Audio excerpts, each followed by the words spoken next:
सबर के फल का वाकया। पुराने वक्तों की बात है कि अल्लाह का एक नेक बंदा किसी जंगल की एक बस्ती में रहा करता था।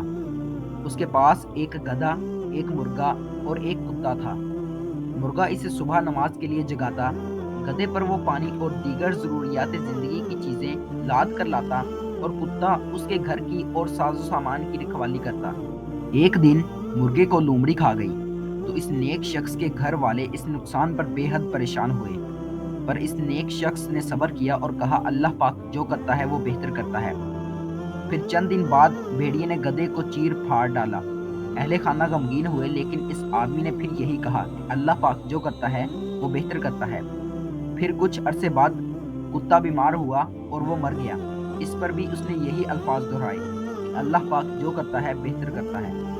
कुछ रोज बाद डाकुओं ने जंगल की इस बस्ती पर रातों रात हमला कर दिया।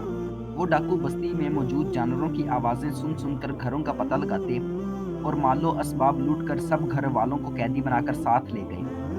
अब इस नेक शख्स के घर में कोई जानवर ही नहीं था जो बोलता। लिहाजा डाकुओं को अंधेरे में इस नेक शख्स के मकान का पता ही न चल सका और वो इसी तरह वापस हो गए।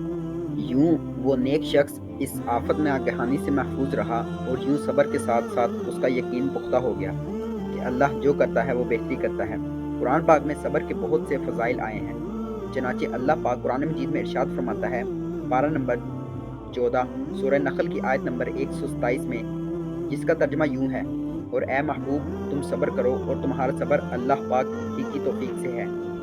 इसके बाद पारा 23 सूरह ज़ुमर आयत नंबर 10 में आता है कि जो लोग सब्र से काम लेते हैं उनका सवाब उन्हें बेहिसाब दिया जाएगा।